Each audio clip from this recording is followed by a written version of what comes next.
Hi guys, this is Omer from MMOs.com. I'm going to do a quick weekly news recap for all major MMO news for the week ending August 24th, 2015. This week's recap is episode number 5, and the first bit of news this week is from Blade & Soul. And the news is that Blade & Soul announced pricings for their Founders Packs for the upcoming game. Players can start buying Founders Packs right away, anywhere from $25 all the way up to $125.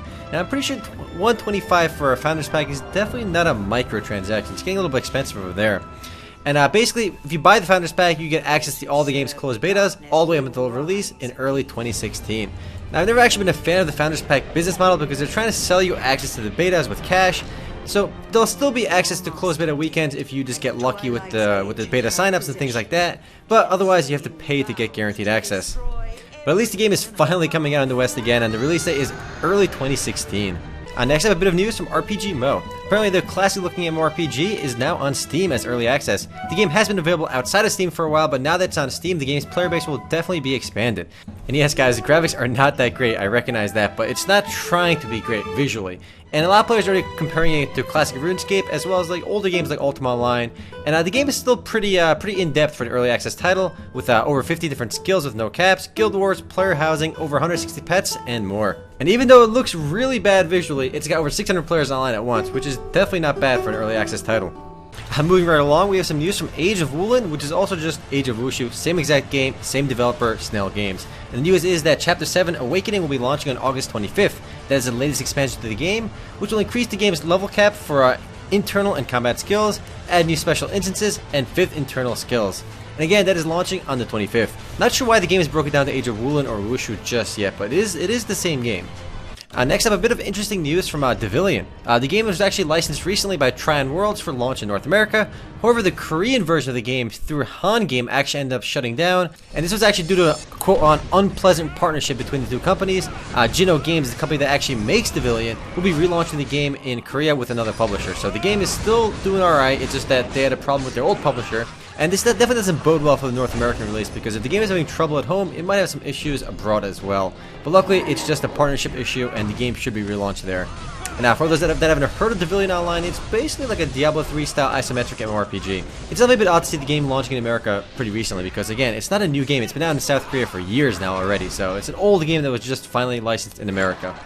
Next up, some news from Tera. The game's Storm Season patch notes are officially live, and the game's update actually rolled around as well.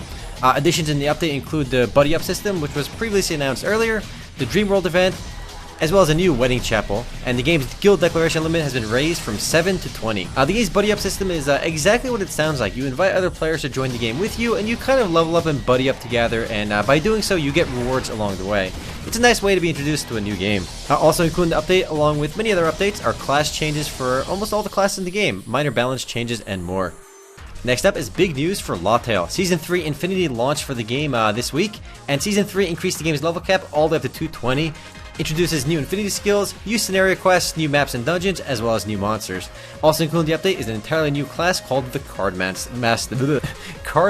There we go. Also with the new update, OG Planet is hosting pretty much 2-3 week long events to celebrate the launch of the update. Also worth mentioning too is actually Season 3 is not exactly new. It's been out in South Korea for a long time, which is why a lot of serious Lawtale players are actually playing the South Korean servers, because like with most games, the South Korean servers are way ahead with updates. And even though the update isn't that new, it's still new for American users. Next up, some actually very interesting news from EverQuest too.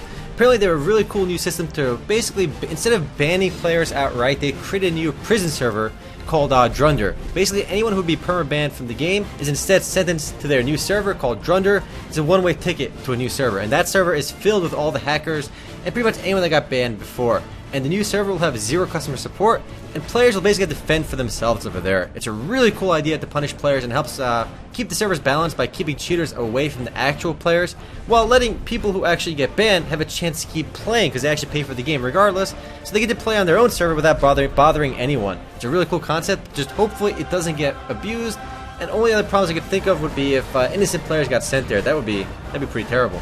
I can't wait to see the actual prison servers go live, because I wonder what those servers would be like. Anything goes. Everybody hacks.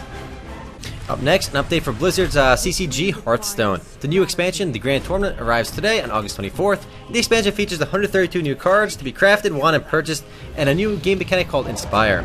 If you haven't heard of Hearthstone, you've been living under a rock because the game is incredibly popular and makes over $20 million a month for Blizzard. It's one of the most popular and most successful free-to-play releases in a long time. My personal biggest complaint with Hearthstone was when it first came out the lack of card variety, and with 132 new cards, it's a pretty big expansion and actually makes the game a lot more interesting with more varieties and more combos.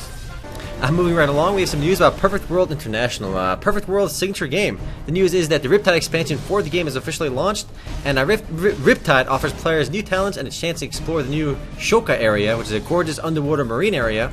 Also including the update is a new underwater combat system, as well as a new progression system, as well as new monsters and quests. Now, I have not played Perfect World International in ages, but they do make some pretty cool trailers if I do say so myself.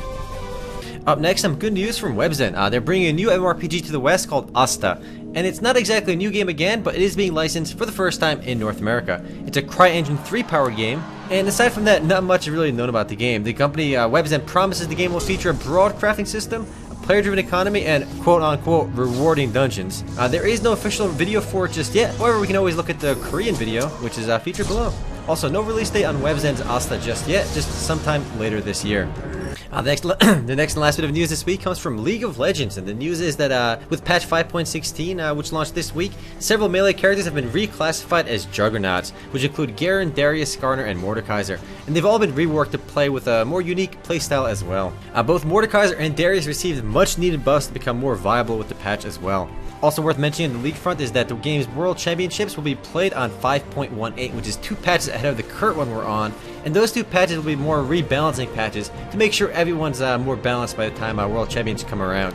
Also including the update is several new items, as well as balance changes for plenty of other heroes in the game besides just the new classification Juggernauts. Anyway guys, that's it for MMO news for the week ending August 24th, 2015. I'll see you guys tomorrow for the podcast. Later guys.